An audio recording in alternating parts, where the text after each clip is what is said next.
आपूर्यमाणमचलप्रतिष्ठं समुद्रमाप प्रविशन्ति यद्वत् तद्वत्तकामाय प्रविशन्ति सर्वे स शान्तिमाप्नोति न कामकामी. अर्थात सागराची अद्वितीय अशी क्षमता आहे की त्याच्याकडे सतत वाहत येणाऱ्या असंख्य नद्यांनंतरही तो आपले शांत अविचल रूप टिकून ठेवतो. जगातील सर्व नद्या निरंतर सागरात विलीन होत असतात, तरीही सागर ना कधी भरून वाहतो ना कधी रिकामा होत नाही. भगवान श्रीकृष्ण अपूर्यमानम, सर्व बाजूंनी भरत राहणारा हा शब्द वापरतात, कारण पावसाळ्यात सर्व नद्यांनी आपलं पाणी सागरात ओतलं तरी तो ओसंडून वाहत नाही.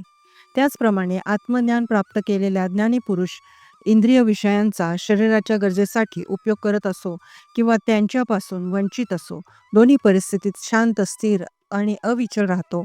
अशा ज्ञानीला शांती प्राप्त होते. याची विस्तारित माहिती आपण उदाहरण सकट बघूया. राजा अंबरीश भगवान विष्णूंचे महान भक्त होते. भरपूर संपत्ती, वैभव आणि सुखसुविधा उपलब्ध असूनही त्यांच्या मनात इच्छा, लोभ किंवा अस्थिरता नव्हती. ते न्यायाने राज्य करत, पण हृदयाने पूर्ण प्रभूप्रती समर्पित होते. एकदा त्यांनी द्वादशी व्रत सुरू केले होते. या व्रतात ठरलेल्या शुभ क्षणी उपास सोडणे आवश्यक असते. त्या क्षणाच्या आधीच महातपस्वी दुर्वासा ऋषी राजवाड्यात आले. राजाने त्यांचे स्वागत केले, आदराने भोजनाची तयारी केली. दुर्वासा ऋषी म्हणाले की ते स्नान करून परत येतील. दरम्यान वेळ निघून जात होती. उपास सोडण्याचा शुभमुहूर्त संपत चालला होता. ऋषींना जेवण न घालता आधी उपास सोडला तर ते अशिष्ट ठरेल, पण वेळ निघून गेल्यास व्रतभंग होईल. राजा अंबरीशांनी शांत चित्ताने विद्वान ऋषींशी चर्चा केली आणि एक उपाय काढला.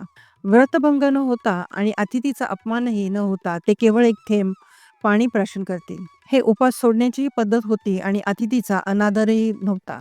दुर्वासा ऋषी परत आल्यावर त्यांना समजले की राजाने त्यांच्या आधी जलप्राशन केले. ते अत्यंत क्रोधित झाले. रागाच्या भरात त्यांनी राजाचा नाश करण्यासाठी एक अग्निदैत्य निर्माण केला. पण राजा अंबरीश निर्विकार उभे राहिले. ना भीती, ना प्रतिकार, ना संताप. ते पूर्णतः भगवानावर समर्पित होते.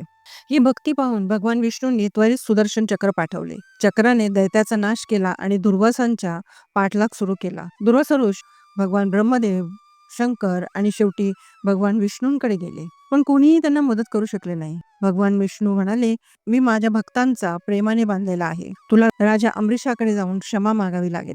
लाजून नम्र होऊन दुर्वासा ऋषी परत आले आणि राजांच्या पायावर पडले. राजा अंबरीशांनी क्षणाचाही विलंब न करता त्यांना क्षमा केली. ना मनात संताप, ना अहंकार, फक्त समत्व होते.